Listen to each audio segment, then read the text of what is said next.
Hello and welcome back to the Customer Success Festival. I hope you found a presentation that answers your burning questions. If not, don't forget to join our Circle community where you can network with hundreds of other customer success professionals. If you prefer networking face-to-face, then you can join our virtual networking session on each day of the festival. Check out the schedule for more details. And now for our next speaker.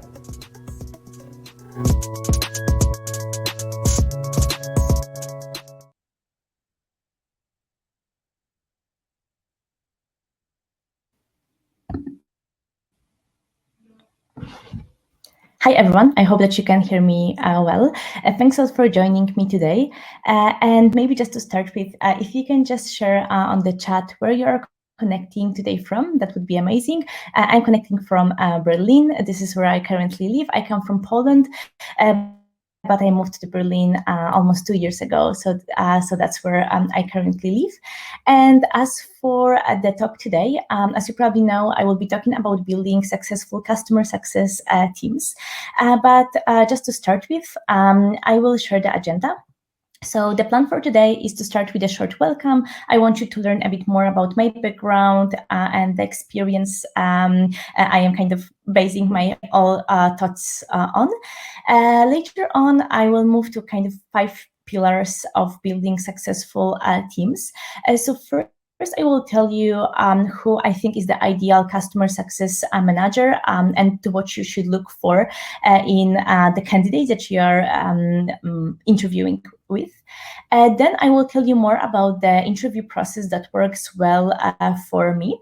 The next step is to tell you more about how to onboard new team members to make sure that they will get up to full speed really quickly. And then I want to tell you a bit more about setting up the right expectations, sharing feedback with customer success managers, and also about building the team culture that will help you maintain high morale. So just to start with, my name is Susan, and I'm head of customer success at UXCam. UXCam is a mobile analytics solution that helps you understand how your users are behaving in your mobile apps. So thanks to that, you can understand what they get frustrated about, what works well for them, where they get lost, and so on. So with our solution, you can get a lot of insights, and also you can build your mobile apps in a better way for your users. We currently have quite a small team of customer success managers. There are 4 of us, but we'll be definitely growing in the upcoming months. But I also have already 6 years of experience in building customer success teams. And in my previous company, I was leading a team of 14 people in 3 different roles, support and success, but also the technical role. And on the left-hand side, you can see my photo with my lovely dog that is already much bigger than on the photo, but is still lovely. So just to start with, I want to tell you why I decided to choose this topic. So at UXCam, one of our values is to focus on customers, and we really want to make sure that they are successful and we deliver a lot of value to them.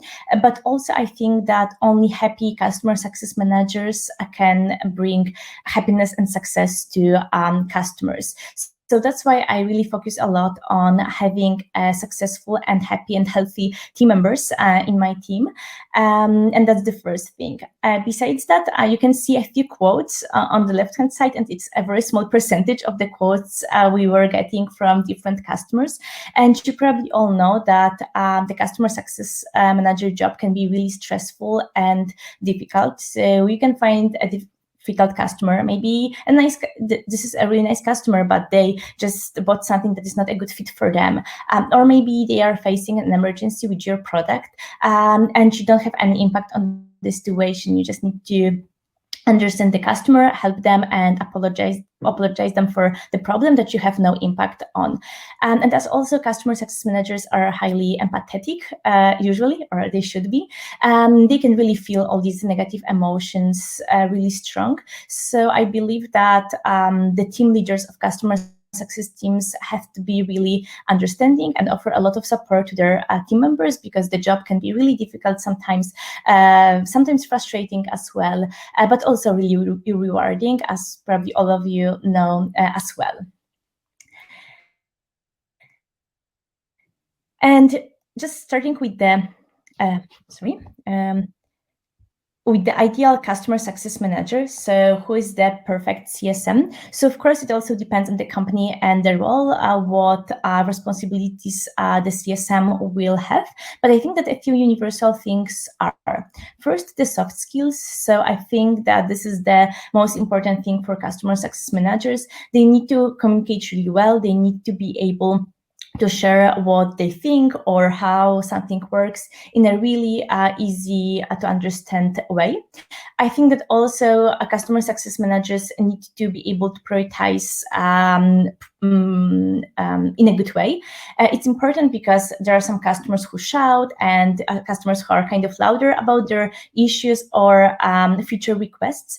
And also customer success managers have also a lot of impact in terms of what product will be built.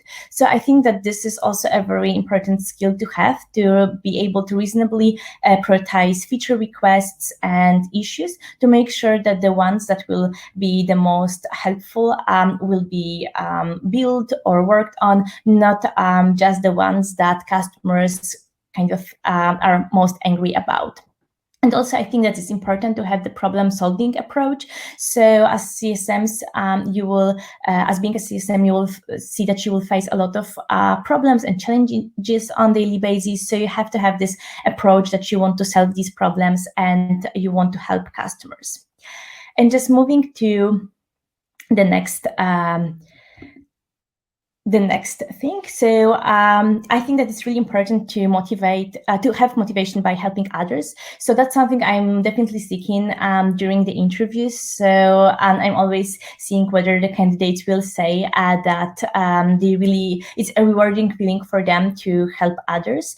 It's really important because, as I mentioned before, you can have a lot of frustrations, but this job can be also really rewarding when someone tells you, yeah, this helped me a lot, this is super useful, thanks a lot. So then we need to really be motivated by this, and that's something that I definitely focus on as well during the interviews.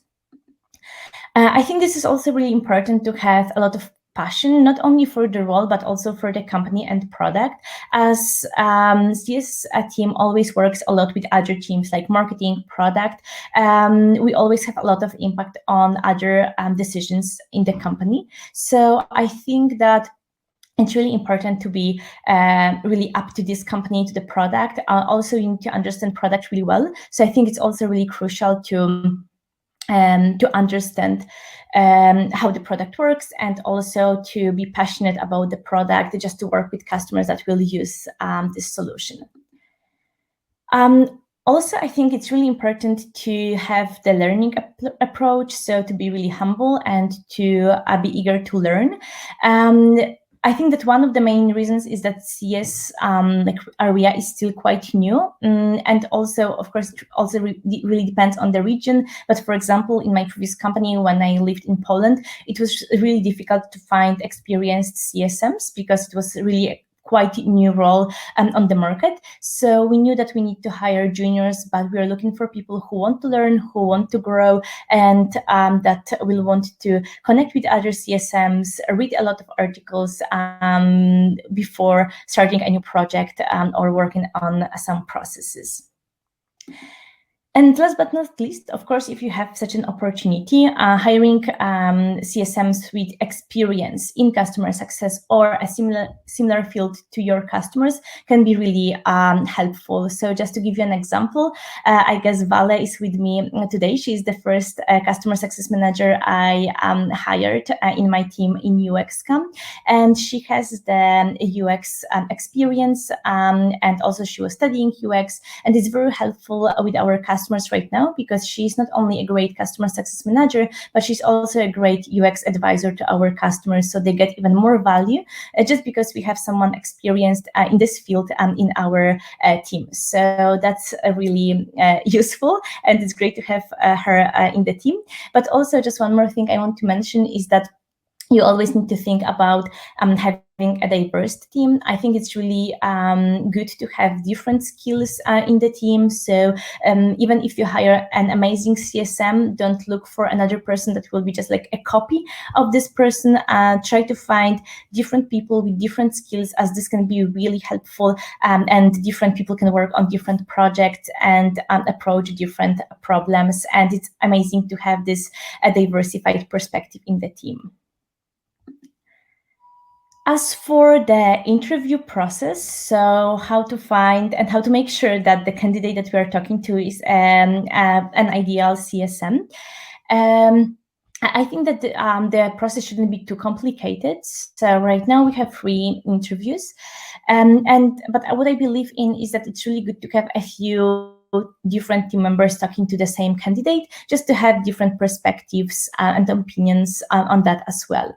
So what we do right now is that we have first the screening interview, a short call to discuss why this person wants to change the job, why this person wants to join our team, what was this person experience so far, and so on.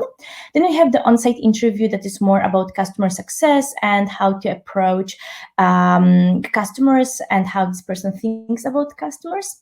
Right now we have a home task in the process, but also in the previous company we're doing a demo day.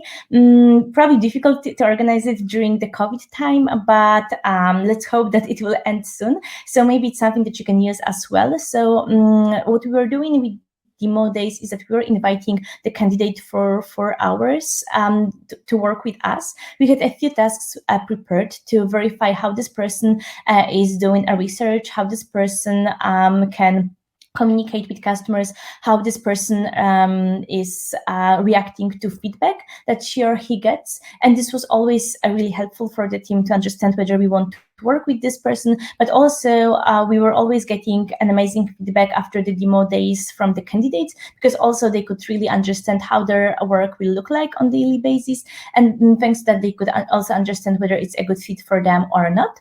And the last step is the executive interview. So we always make sure that our candidates will meet one of our founders in the interview process. So all the candidates meet at least 4 people in the process, but of course, if we start doing demo days as well, the candidates will meet the whole team.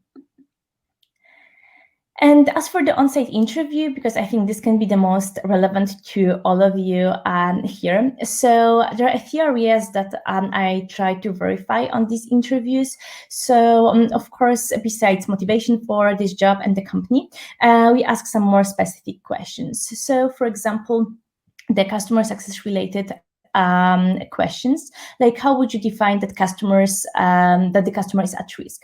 What's great about this question is that you also can already understand whether this candidate really understood your product, whether they checked your website and they really know what they do, because then they can also share some more insight or some usage metrics. So you can also verify this with this question. What I also like asking about is, for example, imagine that you join our team and then you get 30 customers at the same time, and it's obvious that you won't be able to handle all of them at the same time.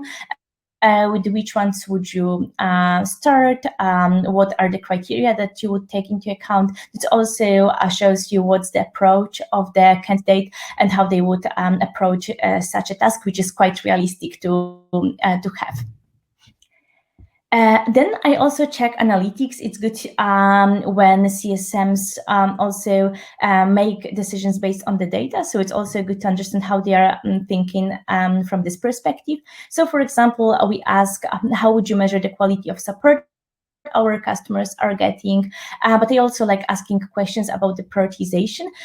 For example, one of my favorite ones is that imagine that the product owner approaches you and asks you to suggest a few features that we should build in the next quarter. Imagine that you have 100 feature requests. How would you decide which ones should be built? And this way you can also understand how your candidate will look at customers and these requests from them. Then if you are interviewing someone that has a customer success experience, you can always ask what was the most difficult situation you experienced with customers, how did you solve it. You can also ask about the most difficult project that this person was working on if they don't have any CS experience, and some more casual questions. So for example, what personal characteristics help being a good CSM, or for example, how would you cope with a very difficult situation with a customer when, let's say, they were very angry on the call, or they were not really nice to you. And then when you make a decision who to hire, then you need to have an onboarding process for the new team members. And I need to admit that I'm always really surprised when I hear that some companies don't have any structured onboarding for new team members. And I feel this is really a lost opportunity. So we have a few rules for the new team members onboarding. So the first rule is to make sure that the members know what to do. I think it's really challenging when you join a new company, you don't have trainings, you don't know what to do, and then you sit a few hours without specific tasks. I think this time can be really, on the one hand, it's like a lost time, but also I think it can be really frustrating for the new team members to just sit and not know what to do. So what we prepared is that we have a list of trainings for each role that we are hiring. And before the new person joins our team, we schedule all the trainings in the calendar. So you can see the screenshot from the calendar of one of our new team members below, and I know that it looks really busy, but we always make sure that there are some breaks for lunch, to read something in the meantime as well. But we want to make sure that these new people will learn everything through training, that will be a practical training, but also that they really know what to do. Besides that, for us, it's really important to work with new employees. So what we do, for example, for support is that we start working on the support together. So we have chat, and what we do is that, like, if it's possible, face-to-face, we just sit together. If it's not possible, we just connect online. And then we are talking about all the conversations that are happening on the chat right now. So first, the experienced person in the team is replying to conversations, and the new person in the team is just checking the conversations. And then it's going more and more in the direction that the new team member is replying to the conversations, first leaving some notes so that the experienced person can check them and correct them. And this always takes a few weeks just to make sure that the new person is fully on board and self-sufficient. And also we make sure that we introduce the new team members, the whole company. And I think it can be also difficult if you join, especially now remotely, and you don't know the rest of the team. You don't know who to ask when you have specific questions. So we make sure that this flow of knowledge is always kind of easy to understand, and you always know who to ask if you have some specific questions. So yeah, I want to highlight here that making sure that the new team members know what to do, and to make sure that they have some trainings and they have this time every day filled up with questions is really important. And just to mention, in the rest of the time, our CSMs usually just read our help page, they read chat conversations and so on, and that's how they spend the first 2 to 3 weeks of their work. What is also important for me and from my perspective is setting up the right expectations and feedback. So what we do is that we share expectations for the new candidate on the first day that they join. So we always have a meeting. I usually schedule it for at least 1 hour or even sometimes longer, just to share what I think this person should achieve within the first 6 months. This is the probation period that we have, but I always try to break it into the first 3 months and then the next 3 months, just to make it easier. Also, this is when I share the company values, and I also share what they mean to us. So it's more like how we work, what's important to us, and so on. But also, I think that what's important on this day is to also have a more casual conversation. I know it's also stressful for new team members to start a new job, and they have sometimes very basic questions, but they are kind of afraid to ask. So what I always mention is what to do when they need to go to a doctor during work, or for example, what to do when there's when you have a phone call, someone just calling you, because some people, especially if they're junior, they can be stressful. They can be stressed that someone is calling them and they don't know whether they should pick up the phone or not because they are at work. So I feel that it's good to think about all these difficult challenges that the new team member can face, even when to start work and when to end it. And then it's better to answer the questions before they ask them, because there's a high chance that they will not do that. Besides that, we have regular one-on-ones. So on the weekly basis, I'm meeting with each team member, but of course we are also very often in touch on Slack, but just to make sure that everyone has support from me and enough time from me, I'm scheduling these weekly one-on-ones. And also we review performance every quarter. So we have bigger reviews after the probation period, which takes 6 months, and then annually. But I meet with each team member separately every quarter to make sure that they get some review more often, but also just to make sure that the team member can also think about their performance and think what went well and what could go better. And something that I can share, and that was really helpful for me in the previous company in terms of expectations and feedback, is that we created a customer success opportunity path. We don't have it currently in my company because the team is still quite small, but I will want to implement it in the future as well.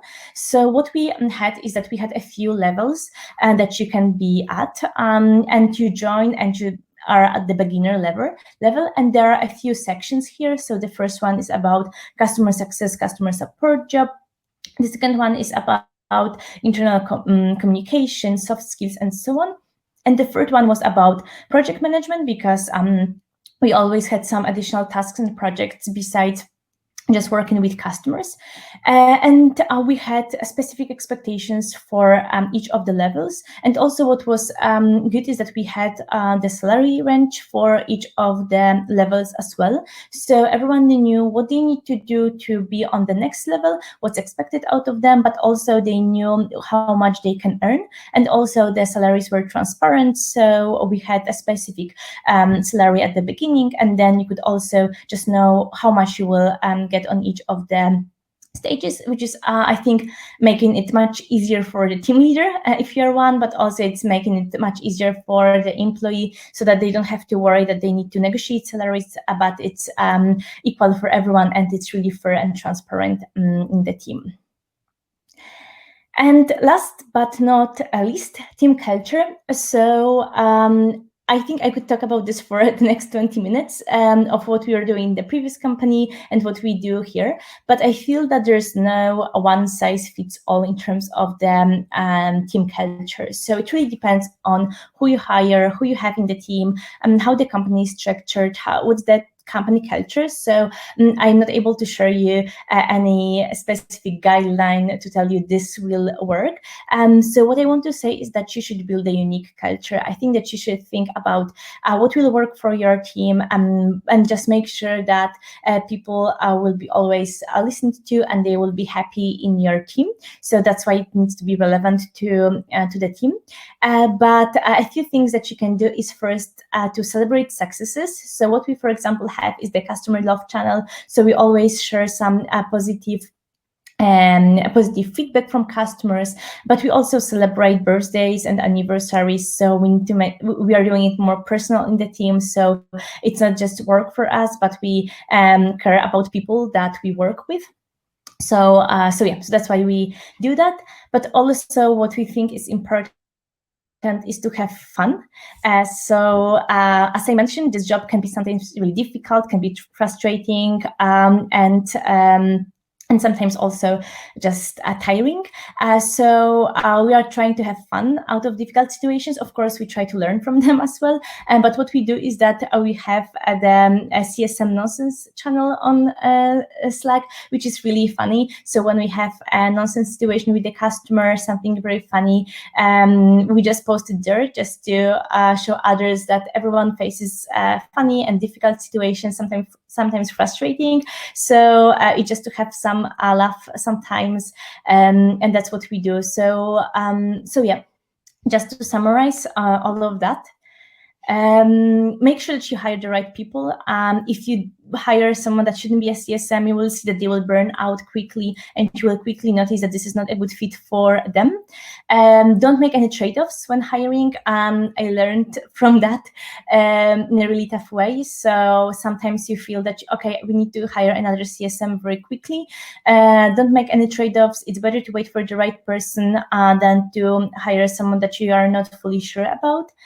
Make sure that your team members have a lot of support from you during well-structured onboarding. Make sure that you provide them with regular feedback and also growth opportunities, so they know that they can also develop in this role and build a unique team culture that will fit your team members well. I hope that this is useful.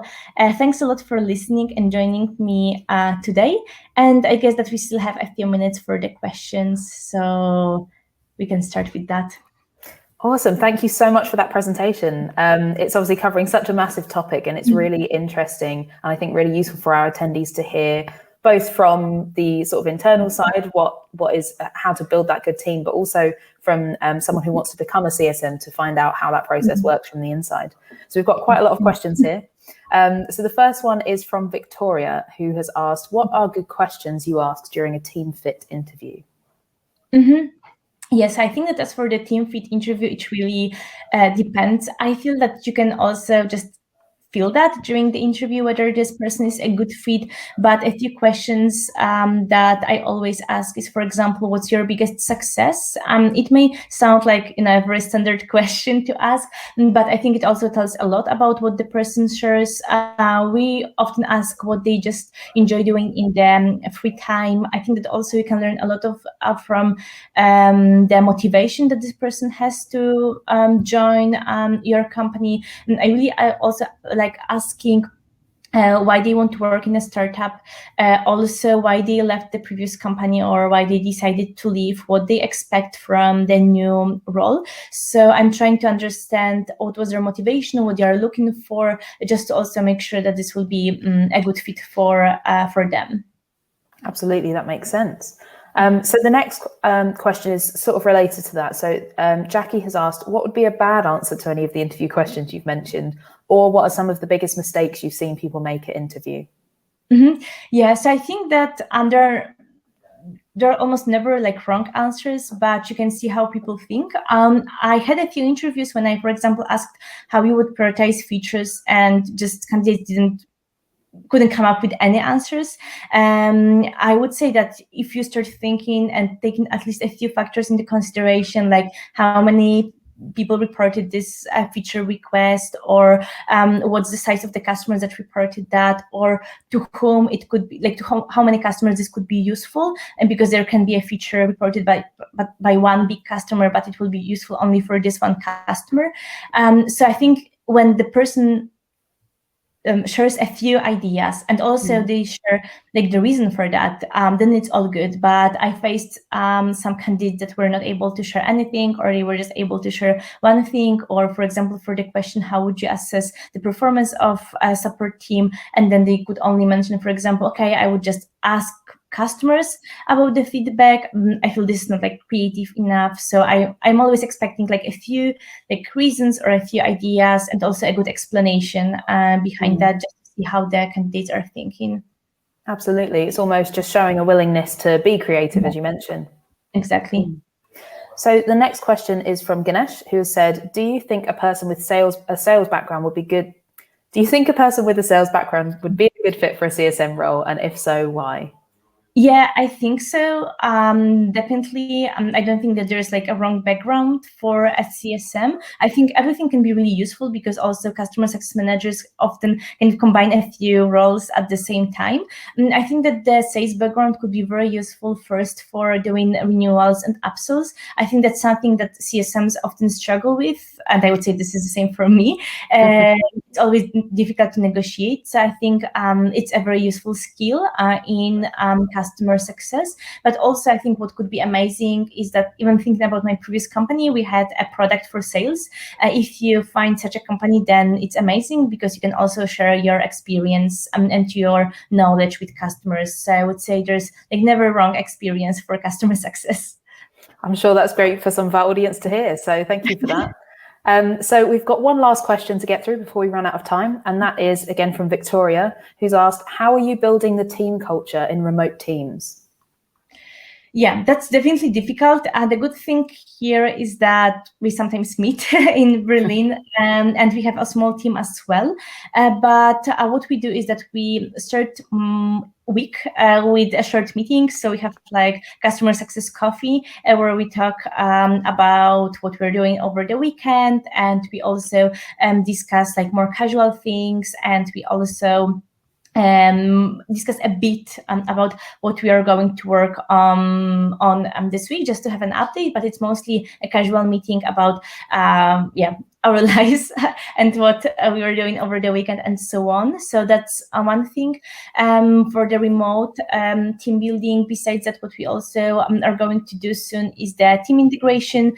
We are 4 right now, so finally it makes sense to have a team integration. So so definitely we'll have some games and we'll just enjoy some time together. And also, I think that some interactions on Slack are also important, like the CSM nonsense channel or just some casual messages on Slack. I think they help us a lot as well. But I would say we're in a good situation because, like, for example, with Vale, who I mentioned before, we meet sometimes as well. But I understand that it can be much more difficult remote, and I'm sure that we feel that as well. So we all hope we'll come back to the office soon.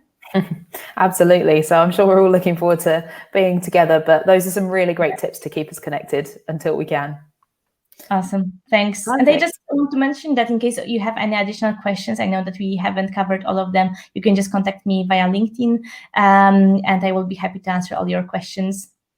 Absolutely. And thank you so much for answering the questions and for the presentation. As I say, I think there's a lot of our audience who are really interested and will find that so useful. So thank you very much. Awesome. Thanks a lot. See you soon. Yeah. Bye.